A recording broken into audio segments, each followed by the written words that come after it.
Makanya ibu sabar-sabar. Berapa kali ibu diusir dari majelis karena anaknya menangis. Betul? Mau akad nikah, aku nikahkan engkau dengan anakku dengan mahar seperangkat alat sholat.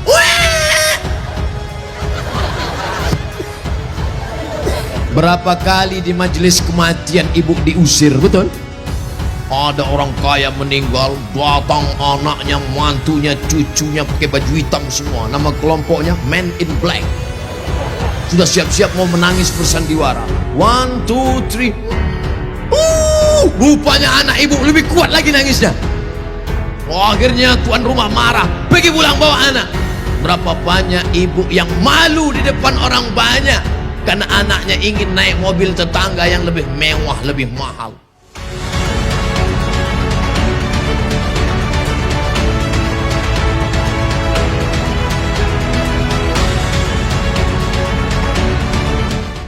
Kalau istrinya baik, anaknya pasti baik. Betul? Tapi kalau suami baik, anak belum tentu baik. Betul? Kita ulang sekali lagi, bisa? Kalau istri baik, anak pasti baik. Tapi kalau suami baik, anak belum tentu baik. Mana contohnya? Nabi Nuh alaihi salam. Nabi Nuh itu baik apa enggak baik? Baik, tapi anaknya anak durhaka, namanya Kan'an, gara-gara istrinya tidak baik. Makanya bapak, kalau istri bapak tidak baik, no, inilah. Kalau dia tidak baik, belajar kepada ibu-ibu di kota Waringin Barat yang sudah baik, Pak. Ajak kursus kemarin. Ini orang baik-baik semua ini. Suaminya tidak baik, namanya Azar, tapi anaknya justru jadi orang baik. Siapa anaknya? Ibrahim. Ibrahim itu bapaknya tidak baik, tapi emaknya perempuan yang baik. Akhirnya apa yang terjadi? Anaknya menjadi anak yang baik. Anak yang baik. Makanya ibu, kalau ada suami ibu yang agak-agak seperti Fir'aun, sabar-sabar. Sabar. Pulang dari sini, Bang, insya Allah aku tetap sabar bersamamu, Bang, sampai kau ditenggelamkan di Laut Merah, Bang. Karena kata Ustaz Somad tadi, insya Allah anakku akan menjadi baik. Suami ibu boleh jadi tak baik, boleh jadi dia perampok, boleh jadi pecandu narkoba, boleh jadi dia sakau, tapi ibu masih ada satu harapan. Anak yang ibu kandung, anak yang ibu didik, anak yang ibu berikan akhlakul karimah, dia yang akan menjadi pelindung penaung. Di tengah malam dia akan berdoa, Rabbighfirli wali walidayya warhamhuma kama rabbayani shaghira. Maka ibu jangan berputus asa.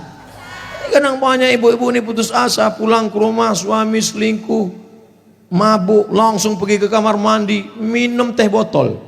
Minum teh botol. Minum superpel. Enggak mati. Seminggu setiap ngomong bubuih.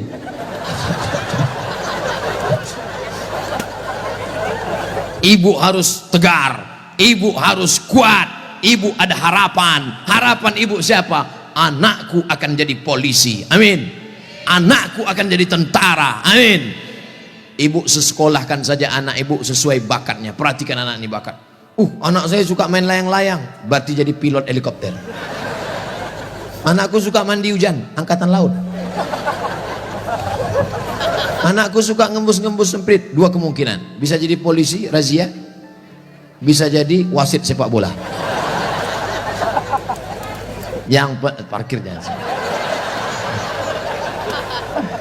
Ibu jangan sebut tukang parkir. Karena pada dasarnya kita semua ini adalah tukang parkir. Kita ini semua tukang parkir. Tirulah iman tukang parkir. Mobil mewah harga 2 miliar. Mundur betul parkir. Setelah begitu diambil mobil ini, adakah tukang parkir yang marah? Enggak ada. Ada nggak tukang parkir ngamuk-ngamuk? Kenapa mobil ini diambil? Saya sudah menjaganya 2 jam. Enggak ada. Kalaupun ada berarti gila. Kita itu juga di dunia ini sama seperti iman tukang parkir. Mobil itu titipan, rumah itu titipan, anak itu titipan, kebun itu titipan. Kita hanya menjaganya di dunia, dan setelah itu kita akan mati. Ada yang punya kita? Tidak. Makanya bapak, berapa banyak bapak ketika istrinya meninggal, dia nggak ada nangis. Pas ditanya, bapak nggak nangis? Titipan Pak Ustaz. Ustadz ini ceramah nggak enak, pas giliran mati istri aja. Oke, sekarang kita balik.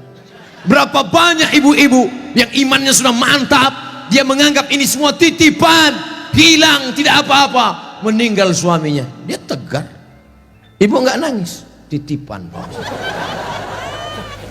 Tapi ada satu ibu menangis, Papa, Papa, jangan kau tinggalkan mama sendiri, Pak. Pas ditanya sama tetangga, ibu nangis kenapa? Warisan dikit. Tapi itu tidak ada di Kobar. Jauh di sana, jauh di pinggiran-pinggiran Pangkalan Bun. Yang di sini semuanya baik-baik, betul? Ibu menerima mereka bukan karena hartanya, tapi karena mereka mampu membimbing ibu dan anak-anak mencari ridho Allah Subhanahu wa taala. Ibu yang malam ini datang menggendong anak, ibu yang malam ini datang menyusukan anak, insya Allah anak itu yang nanti akan menjadi pemimpin-pemimpin bangsa di masa ini. Makanya ibu sabar-sabar. Berapa kali ibu diusir dari majelis karena anaknya menangis, betul? Mau akad nikah, aku nikahkan engkau dengan anakku dengan mahar seperangkat alat sholat.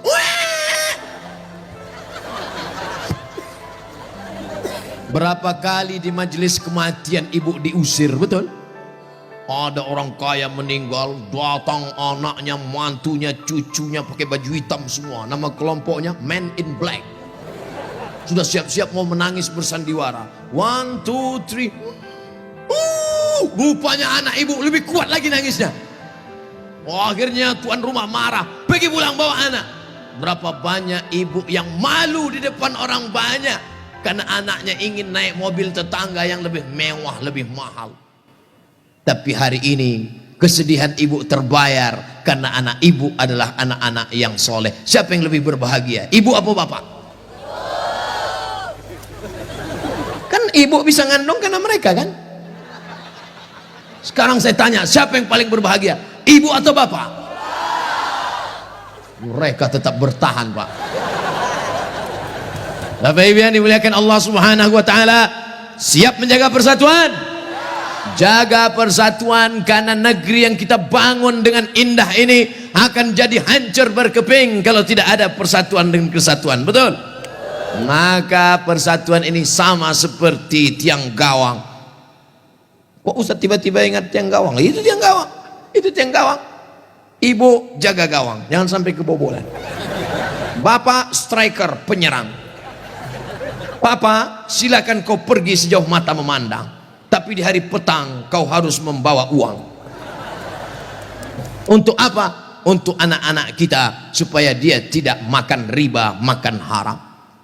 Striker tidak pernah diejek oleh kiper. Kiper tidak pernah marah-marah. Apa kata kiper? Hei striker, kok enak aja di sana, tolong gantian kau jaga sini. Tidak ada, karena mereka sudah siap bagi-bagi itu, bagi tugas. Ceramah di tanah lapang, Ustadz Somad. Ceramah di stadion, Ustadz Somad. Ceramah di TV, Ustadz Somad. Ceramah di YouTube, Ustadz Somad. Tapi yang ngajar di pesantren, yang ngajar di ma'had, yang ngajar di sekolah, para habaib dan ulama, kami udah bagi-bagi tugas. Makanya Habib ulama nggak pernah ngaji. Apa itu Somad itu? Ceramahnya di lapangan aja. Apa itu Abu Somad itu? Ceramahi ibu-ibu aja, Ustadz gatal. Kan kita udah bagi-bagi tadi. Makanya nonton jangan sepotong-sepotong. Kesana 45 menit, kesini 45 menit, belum, sebentar lagi habis. Masya Allah, tabarakallah, masih lama rupanya. Saudara yang dimuliakan Allah Subhanahu wa taala, di tempat laki-laki Abdul Somad bicara 3, bersama, jaga persatuan kesatuan. Yang kedua, ramaikan masjid dengan sholat berjamaah. Yang ketiga, makmurkan masjid dengan belajar agama, fikih, hadis, tafsir. Siap mengamalkan yang 3? Yang perempuan, yang pertama, ibu jangan sedih, ibu jangan depresi, hadapi masa depan, didik anak-anak menjadi anak-anak yang soleh dan solehah. ada pondok pesantren di Kobar. Tamat SD. Sebelum SD jangan sedih, kasihan. Ingusnya 12. Kalau 11 itu biasa, bengkok. Belum sampai hati. Ustadz Somad dulu pesantren, saya masuk pesantren tamat SMP, kegedean. Yang paling bagus tamat SD, masuk pesantren. Siap memasukkan anak ke pesantren tamat SD? Janji? Ibu ingat, ibu punya uang banyak, belikan dia gadget, belikan dia motor, belikan dia mobil. Dia kaya, dia banyak uang, dia ganteng, dia cantik, tapi dia sakau, gemetar, sakit, gak ada gunanya. Makanya benteng terakhir menjaga anak-anak kita adalah pondok pesantren. Tapi pesantren ini kadang-kadang nasib bak kerakap tumbuh di batu, hidup segan mati tak mau. Santrinya 1000, WC-nya 10. Ngantrilah santri-santri, wajahnya biru, menahan serangan.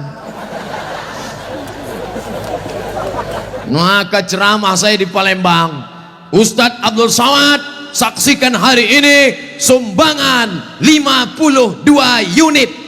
52 unit apa Kiai? WC. Mantap, bagus. Itu yang perlu. Maka yang kaya-kaya datang besok pondok pesantren. Nggak ada gunanya pengajian banyak-banyak, mubazir. Innal mubazirina kanu ikhwana syayatin. Orang mubazir saudara setan. Kalau ada orang kaya tidak peduli pesantren, kalau ada orang hebat, pejabat tidak peduli pendidikan agama, mubazir. Setan tidak menggoda dia lagi. Pas setan menggoda, ayo masuk neraka. Kata setan sendiri, nggak usah bro, dia saudara kita. Hai bro. Oleh sebab itu maka pertama yang ingin disampaikan Abdul Somad khusus kepada ibu-ibu, jangan pernah bersedih hati. Masa depanmu ada pada anak-anak. Tataplah mereka masa depan, tapi tentu dengan bahasa ibu. Bahasa ibu paling ngerti dengan anak. Jangan pulang dari sini anaknya dikumpul semua assalamualaikum. Nggak mesti diceramahi. Ibu usap kepalanya, ibu tiup-tiup. Kau akan menjadi pemimpin masa depan nak. Doa ibu luar biasa. Ibu kalau marah sama dia jangan panggil dia setan. Setan. Tuyul. Jangan panggil dia. Calon bupati kota Waringin Barat. Gitu cara manggilnya. Calon anggota DPD. Gitu. Insya Allah dia jadi nanti insya Allah. Amin. Karena ibu mulutnya luar biasa, berbisa bu. Ibu ngomong salah saja diaminkan malaikat. Maka jangan pernah bicara yang tidak baik, bicara yang baik-baik. Sampai ada seorang laki-laki di zaman Bani Israel sebelum Nabi Muhammad SAW, namanya Juraij. Siapa namanya? Juraij. Ada orang Pangkalan Bun namanya Juraij? Belum ada. Nah, ibu yang hamil-hamil nanti kasih nama anak Juraij. Hai Juraij. Kepala sekolah salah tulis George. Ibunya lewat di depan tempat ibadah Juraij. Apa kata ibunya? Ya Juraij. Juraij merasa Tuhan lebih mulia. Aku tidak perlu menyambut panggilan anak. Aku tidak perlu menyambut panggilan ibuku. Dipanggil kedua kali. Ya Juraij. Juraij mengatakan Tuhan lebih mulia. Ngapain aku menyambut ibuku? Panggilan yang ketiga, ya Juraij. Anaknya tidak menyambut juga. Akhirnya tercetus dari mulut ibunya. Apa kata ibunya? Allahumma la tumithu hatta turihi wujuhal mumisat. Jangan matikan Juraij sebelum matanya melihat wanita tuna susila. Mohon maaf, perempuan tidak baik, PSK, WTS, entah apa lagi namanya. Dikabulkan Allah. Tidak lama setelah itu ternyata ada seorang perempuan pengembala kambing. Hamil, bukan kenyang. Hamil, ditangkap, ditanya, hei perempuan, siapa suamimu? Siapa yang menghamilimu? Perempuan itu menjawab, Juraij. Yang menghamili saya adalah Juraij. Kira-kira masuk akal nggak Juraij menghamili perempuan yang nakal ini? Tidak, bukan dia, tapi fitnah. dipertemukan Juraij dengan perempuan nakal. Rupanya Allah hanya ingin mengabulkan doa si ibu. Kata si ibu, jangan matikan Juraij sebelum matanya melihat wanita tuna. Akhirnya matanya memang betul-betul melihat wanita tuna susila. Melihat, padahal tidak mungkin ahli ibadah ketemu dengan wanita tuna susila. Kalau Satpol PP ketemu wanita susila memang bisa. Razia maksudnya. Mohon maaf Pak Satpol PP. Ini Juraij, orang soleh, akhirnya ketemu, mengaku, siapa yang mengambilmu? Ini Juraij. Ditangkap Juraij, difitnah Juraij. Ternyata kau jahat Juraij, kerjamu ibadah, rupanya pekerjaanmu di balik ini semua menodai pengembala kambing. Dihancurkan tempat ibadahnya, hancur berkeping. Kata Juraij, jangan bunuh aku sebelum anak ini lahir. Setelah anak itu lahir, ditusuk Juraij pakai pusar, pakai telunjuknya, tusuk. Juraij bertanya kepada anak yang baru lahir itu, who is your father? Itu bahasa Pangkalan Bun. Siapa bapakmu? Anak itu menjawab, ra'il ghanam, koboi. Bapak saya adalah pengembala kambing. Akhirnya mereka cium kaki Juraij, mereka bangunkan tempat ibadah Juraij dari emas. Juraij tersenyum. Ini skenario Allah hanya ingin menunjukkan betapa makbulnya doa seorang. Kira-kira ibu bisa nggak menceritakan itu ke anak cucu ibu nanti? Nggak usah dihafal, hidupkan aja MP3-nya. Cari nanti Abdul Somad Pangkalan Bun, Abdul Somad Official. Subscribe, like, and share. Anakku, kau jangan melawan ibu nak, karena kalau ku katakan kau jadi katak, kau langsung jadi hantu. Nih ceramah Ustadz Somad tadi malam, dengar baik-baik. Gimana? Iya mah. Itu insya Allah ibu anaknya semua baik-baik ya. Yang lalu-lalu apa boleh buat tai kambing bulat-bulat. Nasi sudah jadi tai ayam. Nasi tidak bisa kita rubah lagi bu, tapi yang akan datang kita perbaiki. Cucu-cucu yang sudah lahir, sudah besar nggak bisa lagi. Tapi ibu punya anak perempuan, kasih tahu sama anak perempuan ibu, kamu kalau hamil banyak-banyak baca sholawat. Kalau hamil kata kiai, kata Habib, banyak-banyak baca surat Yusuf nak. Tapi dia salah sangka, disangkanya kalau baca surat Yusuf anaknya ganteng macam Nabi Yusuf. Pas lahir hitam pesek pendek. Wah kiai, Habib, kenapa anak saya begini? Kiai sama Habib nggak marah, mereka nggak pernah marah. Kenapa anak saya begini? Saya susah baca surat Yusuf. Kenapa anak saya nggak ganteng seperti Nabi Yusuf? Sama suami ente mana? Ini suami saya. Sama kan?